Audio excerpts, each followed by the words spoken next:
Depois do fim da Ordem dos Cavaleiros Templários, surgiram inúmeros charlatães, às vezes em busca de sucesso pessoal, outras vezes dedicados ao sucesso da maçonaria, criando vários mitos a respeito deles. Gostou desse tema? Então já deixa aqui o seu like e assista o vídeo até o final.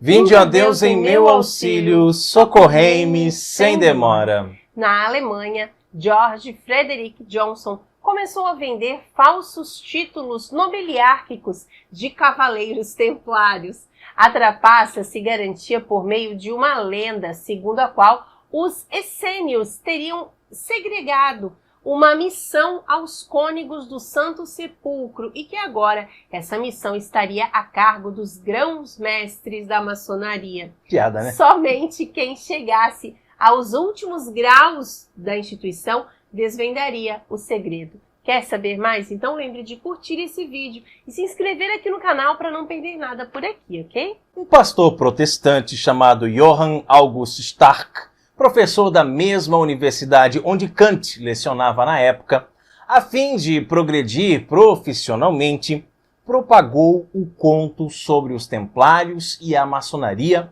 levando muitos a crerem na existência do Bafomé e de outras lendas.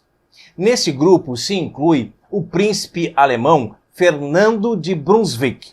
O soberano do Sacro Império Romano Germânico chegou a fazer uma longa viagem pela Europa em busca dos líderes maçônicos. Ao pedir respostas sobre os templários numa carta dirigida ao conde Joseph de Maistre, um maçom que mais tarde se tornaria um importante conservador, o príncipe obteve a seguinte resposta, abre aspas, o fanatismo os criou, a avareza os destruiu e isso é tudo, fecha aspas. Nada surpreendente vindo de um maçom, né? Em 1776, na famosa Baviera, a maçonaria foi responsável pela criação de outro personagem misterioso, envolvendo os templários, os Illuminati. Esse era um grupo que, de acordo com seu fundador, Adam Weishaupt, deveria obediência aos superiores desconhecidos. Os Illuminati, além do caráter secreto e esotérico, tinham pretensões revolucionárias. Por isso, eles acabaram abolidos em 1785 pela polícia alemã. O curto tempo de vida desse grupo não foi suficiente para sufocar a aparição de outras histórias fantasiosas. Algo curioso entre as sociedades secretas, você já deve ter percebido, é que elas nunca mantêm segredos.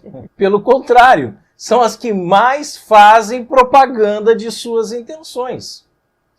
Charles Louis Cadet de Gacy, por exemplo, espalhou aos 4 cantos a história secreta e resumida de iniciados antigos e modernos templários, maçons e illuminatis, inspirando anarquistas, conspiradores e revolucionários. Vê se pode uma coisa dessa, né? Dentro da igreja, por sua vez, a coincidente condenação dos papas aos templários e aos jesuítas fez com que a dúvida esotérica também aparecesse sobre a Companhia de Jesus.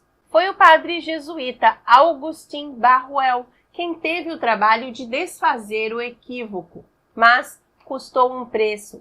Defendendo os jesuítas, o padre Barruel acabou reproduzindo os mesmos estereótipos dos maçons em relação à Ordem de São Bernardo de Claraval e aos Illuminati.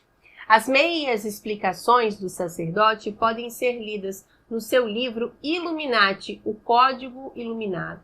A literatura de ficção contemporânea também se encarregou de escrever algumas páginas, por assim dizer, mirabolantes para os templários. Tudo começou no século XIX, com o escritor Sir Walter Scott, em um livro chamado O Talismã, de 1825. Scott lançou as bases para o que mais tarde viria a ser o filme A Cruzada, que também retrata Ricardo Coração de Leão, como um homem cruel e inescrupuloso, enquanto Saladino aparece como compassivo e misericordioso, né? E nós já comentamos isso num vídeo passado, ok? Os templários, eles são taxados de zelotes religiosos devotados à luxúria e ao assassinato. Como contraste, os hospitalários são bonzinhos e, vejam só, críticos da religião. Na mesma linha do que já se tinha escrito, em 1982 foi publicado O Santo Graal e a Linhagem Sagrada. O enredo é bastante familiar. Jesus e Maria Madalena se casaram, gerando o que futuramente seria a dinastia merovíngia. Durante o movimento das Cruzadas, com a descoberta de textos antigos que continham esse segredo, se criou uma sociedade secreta, que é o Priorado de Sião, a fim de que ela restaurasse o poder da linhagem de Jesus num governo europeu, uma clara alusão à União Europeia. Os templários eram o braço armado desse priorato. Os monarcas franceses e a Igreja Católica, porém, não gostaram nem um pouco da ideia. Por isso, ainda hoje, o Santo Graal é escondido a 7 chaves. A mesma ladainha é repetida em A Revelação dos Templários, os guardiões secretos da verdadeira identidade de Cristo, apenas com algumas modificações. Nesse livro de 1997, é possível ler a seguinte pérola: Jesus, um rival e ex-discípulo de João Batista, fundou uma religião que não tem nada a ver com o cristianismo, mas com o culto a Ísis. Essa nova religião nasceu de uma relação sexual ritualizada entre Jesus e Maria Madalena, em que ambos teriam o mesmo poder. Quanta bobagem! Quanta e aí, bobagem! A malvada Igreja Católica escondeu esses fatos, né? Mas um grupo de seguidores de Jesus manteve a fé viva, os gnósticos, os cátaros e os templários. A igreja só não esperava que Leonardo da Vinci deixasse códigos nas suas pinturas para que as pessoas fossem capazes de descobrir a mentira da igreja. E em 1998 é lançado o mais ridículo de todos, A Cabeça de Deus, o Tesouro Perdido dos Templários, de Kate Leder, sobre a suposta cabeça embalsamada de Jesus. Que resta dizer, então, sobre o Código de Da Vinci, de 2003? Ora, evidentemente, não precisamos explicar mais nada sobre essa farsa criada por Dan Brown, a não ser a criminosa inserção do Opus Dei no meio da confusão. Dan Brown fez aquilo tão somente para criar uma caricatura grotesca da obra fundada por São José Maria Escrivá, e assim afastar as pessoas de qualquer coisa relacionada ao Opus Dei. Quem conhece o trabalho admirável dos numerários, supernumerários e outros membros da prelazia sabe o quão importante é a obra para a igreja nos dias atuais. Somente um contumaz inimigo da Igreja Católica, um escritor medíocre, para inventar tamanha mentira como a desse filme.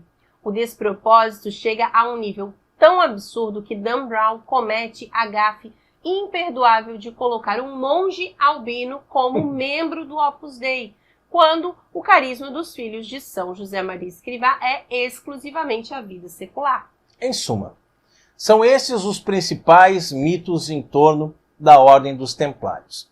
Devido à perda de seus arquivos durante a invasão dos muçulmanos à ilha de Chipre, uma lacuna foi aberta na vida e obra dos pobres cavaleiros de Cristo.